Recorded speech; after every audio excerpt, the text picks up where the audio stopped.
Welcome to Career Tools. This week, analysis tools, the 5 whys. The question this cast answers are: what is the 5 whys technique? How is the 5 whys technique useful?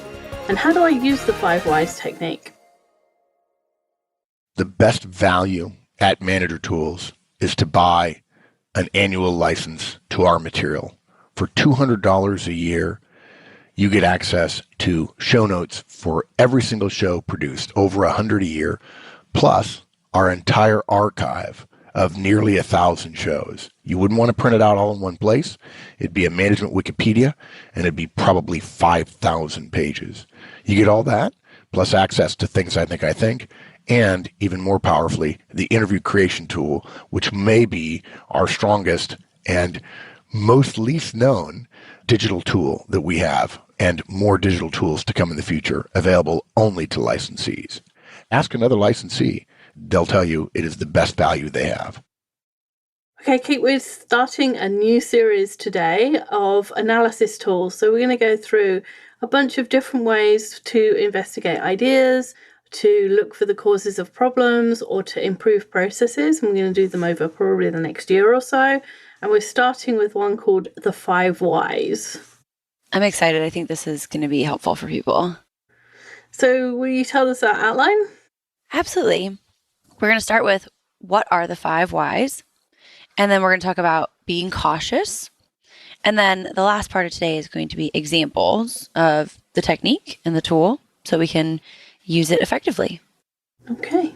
So the 5 whys is a simple technique that was designed and used by Toyota in their manufacturing plants. And there are a bunch of different versions with a different number of whys, and they can be used for different aims. So, for example, you could use it for goal setting. You could use it for talking about people. You can use it about talking about projects. The way we're going to use it today mostly is about problem solving, and the way you use it is to find the root cause of the problem. So instead of looking at a problem, say you have a problem on a line and the cars are all getting stuck in the same place, instead of saying, okay, what's the problem? Well, the cars keep getting stuck. Then you solve that problem, but you don't solve the underlying cause, and then the problem just moves somewhere else.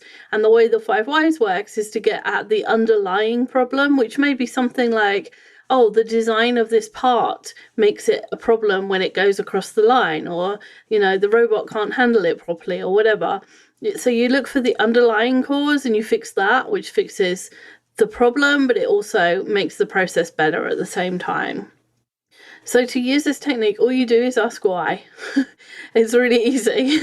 Right. For each answer you get, you ask why did that happen, and so on and so forth. It's really like a root cause analysis. So, for example, your problem might be that there's too many bugs in the code. And so we ask why. Well, the developers are working too fast. Okay, why again? Because there's an unrealistic deadline. And why? Because the customer demanded it and we acquiesced to that. Well, why did we do that? Why? Because we need cash for the company. Why? Because we don't have enough customers. And so the end point that we find, the root cause, is far from the initial problem, right? It's not a coding issue at all, but a sales problem, really. And so the 5 whys can help us to find those root cause issues. And often they are way far away from the problem that you think you have. So you think you have a problem with the bugs in the code, and actually what you have is the sales problem. That's a really common finding with the 5 whys, that the problem sits in a completely different department or a different division, or is completely different from the problem that you think you have. So you don't need any tools apart from maybe a whiteboard or a piece of paper to write down the answer. But what is important is having the right people in the room. So if you're looking for the root cause, what you need is the people who best understand the problem, and also the people who are best able to find solutions. Yeah, it's not enough just to have people who, might be just familiar with the code, right? You have to have people who can help to get to the solution as well. So if it is our bug example, then you need the quality assurance person who found the bug. You also need someone, maybe the developer who understands the code, who wrote it, and probably at least one other developer with experience, because having just the quality person and the developer isn't enough. the person who found the bug may not actually know how to fix it, and the person who wrote the code may not be able to see past the coding issue. We have to be able to see past this one problem that we're having, this one symptom. And so we need to have the right people in the room. It's also really important, if you're using the 5 whys, to be able to define the problem correctly.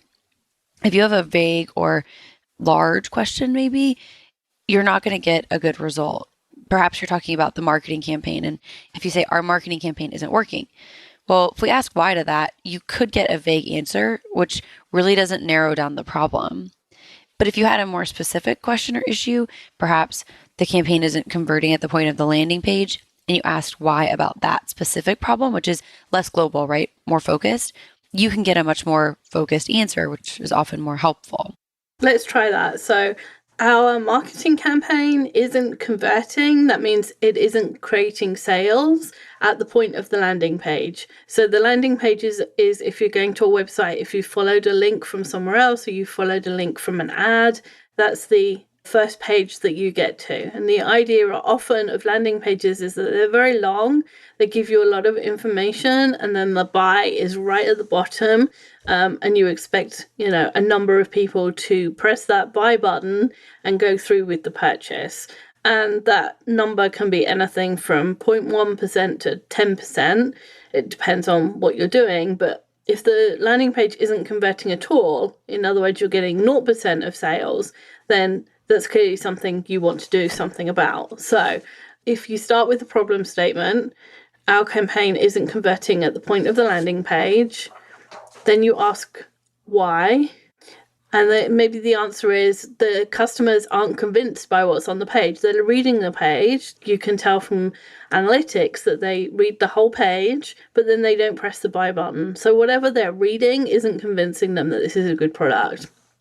So why would that be? Perhaps there's no social proof or testimonials. So social proof is when other people say, hey, this is a good product. And testimonials work as social proof. And there's other things that work as social proof as well. But basically, if somebody recommends a product to you, you're much more likely to buy it.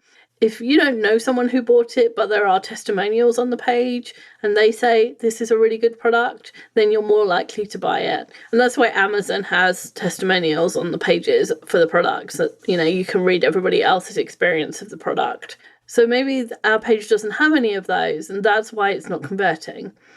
So why would that be? Well, it's a new product, and so we don't have any testimonials yet. That's the problem with putting out a new product, is until somebody has tried it, then you have nobody to write your testimonials. And that's why books are often sent ahead of time, ahead of publication, to people who might review it, because that way you get some reviews ready for the first day. So why don't we have any? Well, because we haven't asked for any. That might be the case. That it may be that you have the product and you could send it to people for review, but you haven't asked anybody to review it. And why might that be? Well, maybe you have a fear that it's not a good product and there's a lot of money invested in it, and you have some anxiety about sending it to people and have them review it. And that's not a marketing problem, that's an emotional problem, a fear that your product isn't good enough. And that happens, it sounds like a very emotional sounds like a very single person thing, but it happens in teams as well. It happens in big companies that are launching a product that perhaps they have some anxiety about. In medicine particularly, you're launching a new drug, for example, you have all the proof that it works, but until doctors start prescribing it, you don't know that you're not making sales.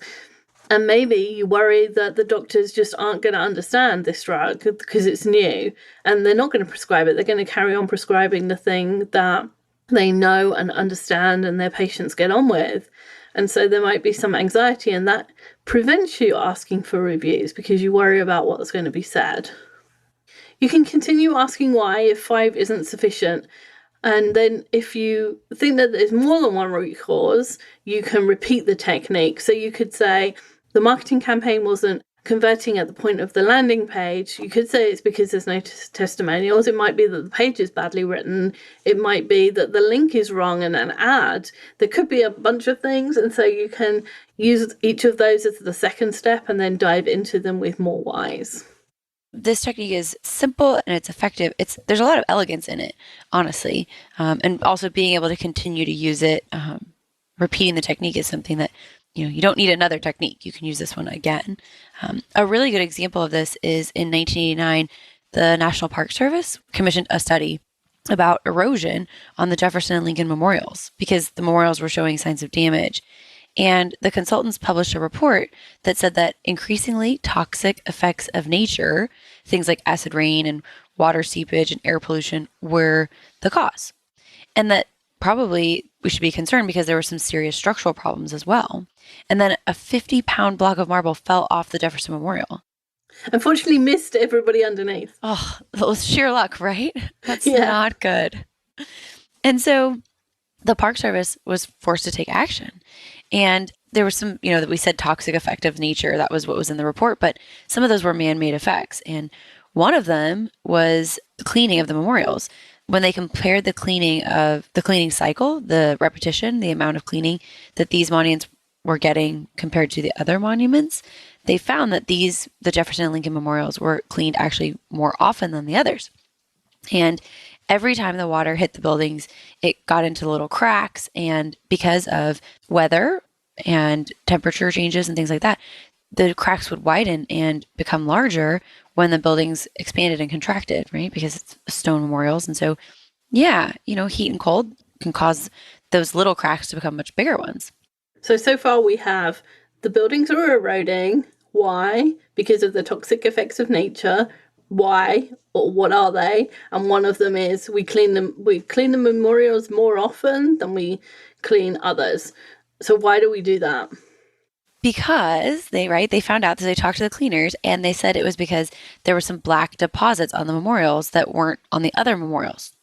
And it turned out to be midges' eggs. So the midges would come from the Potomac River, and they were attracted by the lights that they used to light the memorials at dusk. And of course, they would mate and deposit their eggs in the memorial. And then the spiders came. So why do we clean them more often? Because there's black deposits. Why are there black deposits? Because the midges like the light. Then now we have spiders. Mm-hmm. Why do we have spiders? Because of the midges. And then we have birds. Why do we have birds?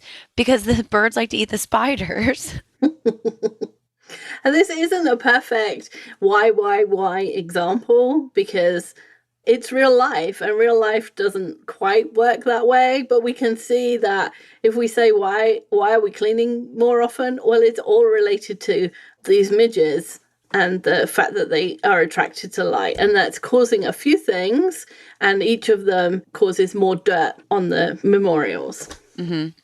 And so a lot of the reports said that it was the bird waste that was the problem, but actually it was the midges who brought spiders and birds. And the Park Service had to find a solution to deter the midges at dusk. And it was really smart, actually. They decided to light the memorials an hour later. And this worked. But then it upset a lot of photographers. So the lighting was returned to its normal timing. You can see, though, if you look at this example, and it's such a cool example, actually, there could have been a lot of answers to the first why, right? It could have been acid rain. Why are these memorials having bigger issues? When one why string is exhausted, though, we can return and try again to find another reason, right? We can use this solution again to investigate more deeply and find the real root cause. The next part is some cautions on using the 5 whys. You can get quite excited by it, and you can answer questions kind of facetiously, I guess, and not really be helpful to yourself. So we're going to caution you and let you know some of the most common issues that people come up with when the 5 whys aren't working. So, for example, it's easy to confuse symptoms with causes. When we're talking about the Jefferson Memorial, it would be easy to see the birds and assume that bird waste was the problem. And then if that was the case, you might say, okay, well, we can put up some spikes to dissuade them from landing on the memorials. But actually, because birds can catch spiders and midges in the air, the problem wouldn't have been solved at all. So we would, that would be a case of confusing a symptom with a cause.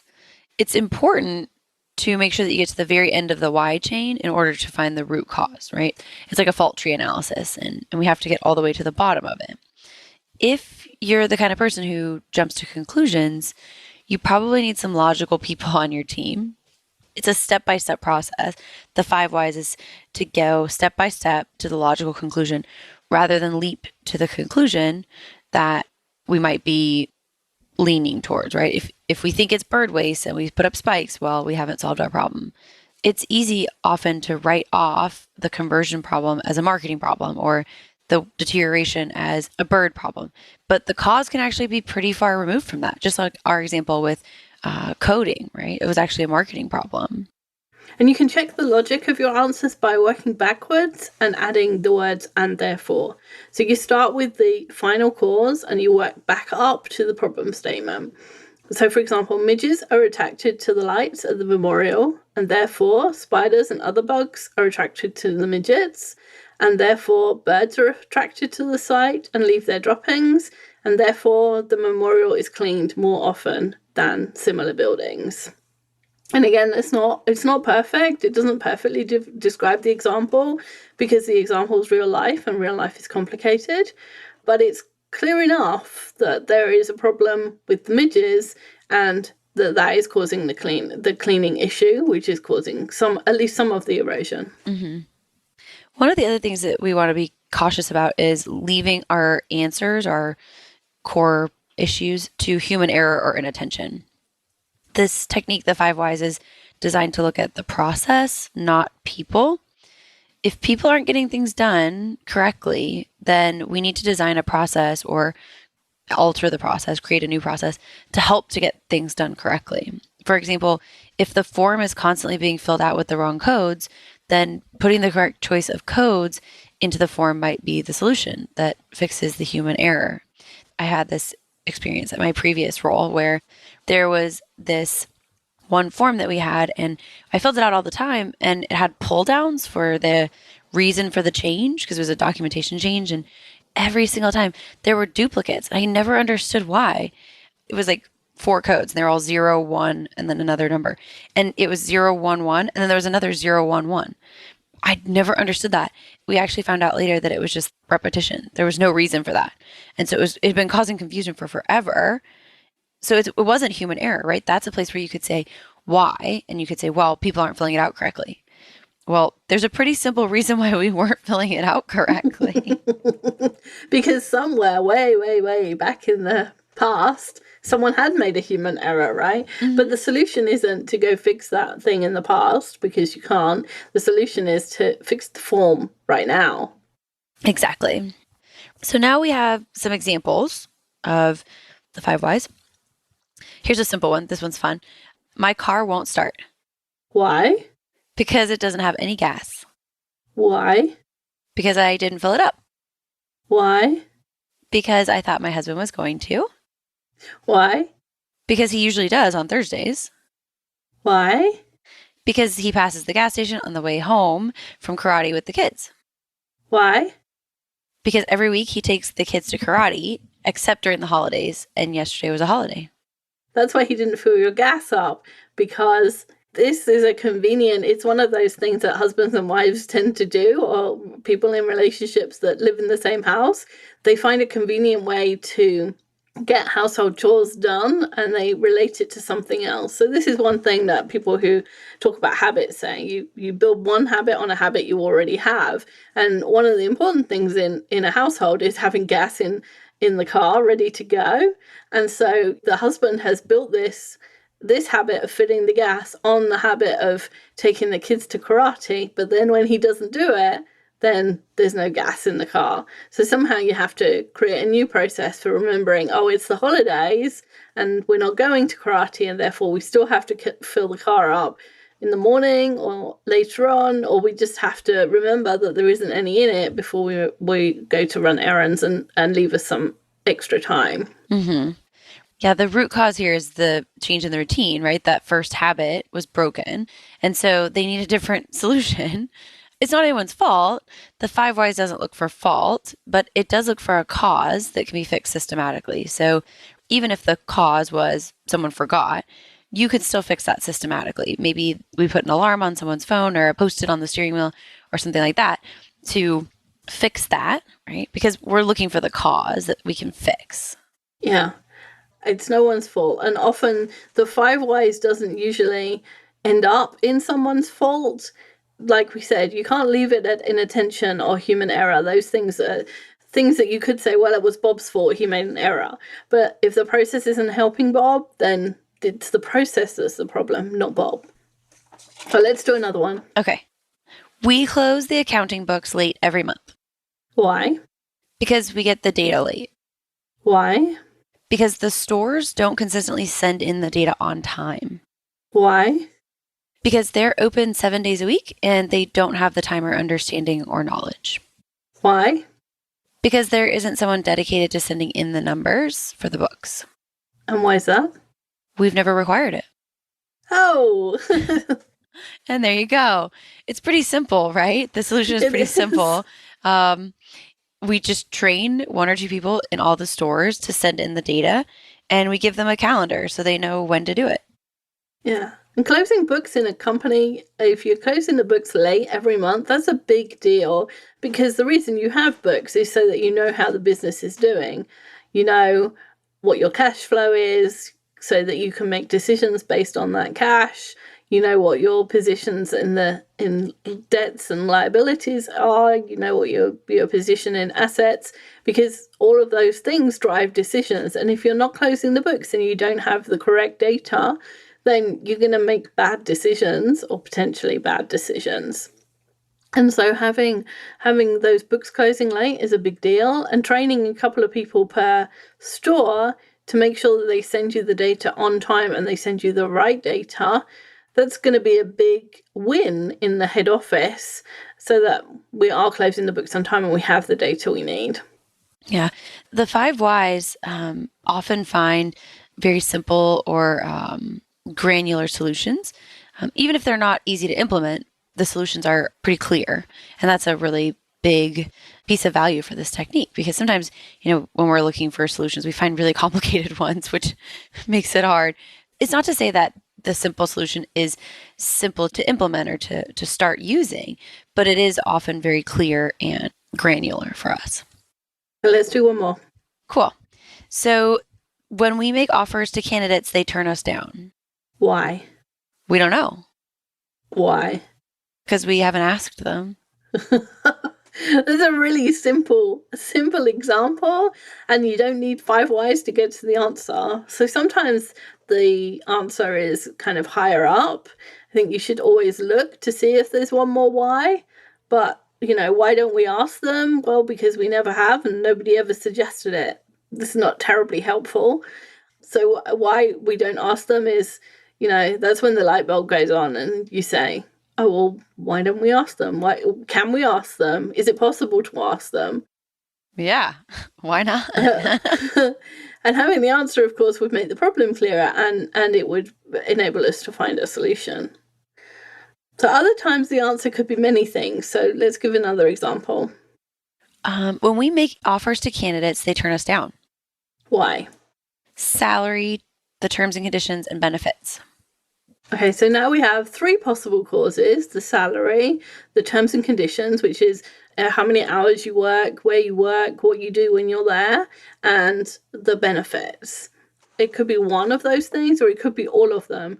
So now you have to go through each one to see which one it is, or which more than one it is, and how you can solve that problem. So, for example, let's take salary and work through that one. Okay. So when we make offers to candidates, they turn us down. Why? Salary. Why? Because we pay at the low end of the market rate. Why? Because we have to keep salary costs low. And why is that? Because it's a focus of our CEO. Okay, so the CEO wants to keep hiring costs or salary costs low as a percentage of the costs of the company. And now the question is not, oh, well, that's easy, we'll just solve it by paying higher salaries. Because the CEO has a reason for doing what they're doing. And it's possible that they don't know that the effect of what they tell people about salaries is that they lose good candidates. So what you need to do is then go to the CEO and say, hey, we're happy focusing on salary, we do that now, but let me tell you, out of 10 candidates, 9 turn us down and they tell us it's because of salary. So do you want to change that? It's a very different conversation than going to the CEO and saying we should pay more to people, right? Yeah. It's a much more effective conversation the other way. Yeah, let's pay everyone more. I can tell you what the CEO said. No, and get out of my office. Yeah. We could pay them more if you don't work here. Oh, nice. Burn. Yeah, burn. Let's try one of the other causes. Okay. When we make offers to candidates, they turn us down. Why?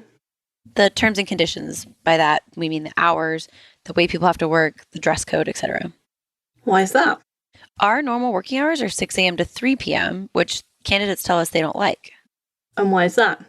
It doesn't fit into their normal workday idea. Okay, so again, this is shorter because we run out of whys at this point. It's obvious that 6 a.m. to 3 p.m. is normal working times.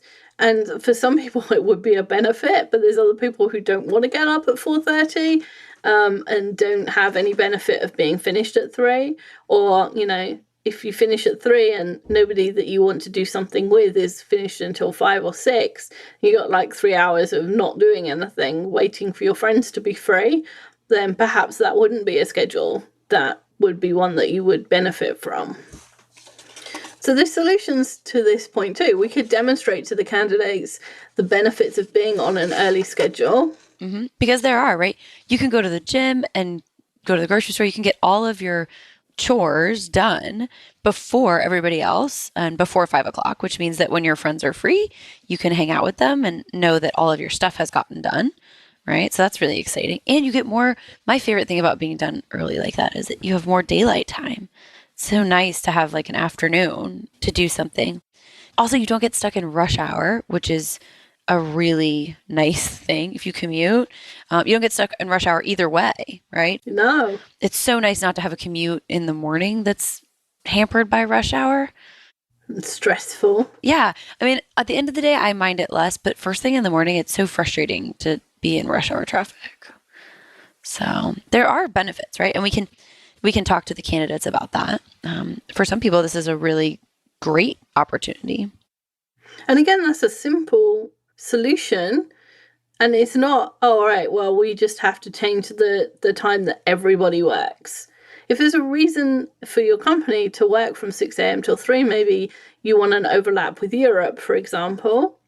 If there's a reason for it, then you don't want to go changing everybody's work schedules who already work there. What you need to do is sell it better to the candidates. And so again, it's a really simple solution. It's not terribly obvious from the first question, like we get turned down by candidates. It's not terribly obvious that the answer is sell them on the benefits of a short schedule. I mean, they are related, they're closer than some of the examples we've given, but they're still quite far apart. It's a nice, easy solution. Yeah. It's so funny to see this technique work. It really does find simple, granular solutions. The 5 whys allow us to step through the causes of the problem and to find the root cause. And once we've discovered that root cause, we're often able to create a solution. The solution is often far from the problem. It's not what we initially saw as the issue. And this is the right tool to use when we're looking for a simple cause and effect solution to a problem. And there'll be other tools that we'll talk about that are right for other things. We don't want to encourage you now you have a hammer to see everything as a nail. This is the right tool sometimes, and it's not the right tool other times, but it is a nice tool and it's really easy to use. So we hope you'll try it. Thanks, Kate. Thanks, Wendy. Bye, everyone. Hope that was helpful for everyone who is trying to find the root cause of their problems. We'll be back with more next week. If you enjoyed this podcast and you want the how-tos of management wherever you are, check out the free Manager Tools mobile app. It's available on both iOS and Android devices. Go to the Apple Store or the Google Play Store and download the Manager Tools app. Just search for Manager Tools in the respective store, or go to the Manager Tools website, www.manager-tools.com, and you'll find the links on the bottom of the homepage. Once you've installed the Manager Tools app, you'll have access to all the Manager Tools and Career Tools shows anytime, anywhere you want. With easy searching of podcasts by category, using the map of the universe, or using built-in search functions, it couldn't be easier. Additionally, if you're a Manager Tools personal licensee, you'll have easy access to all the show notes right from the app whenever you want. Go to the App Store and download the Manager Tools mobile app. You'll be happy you did.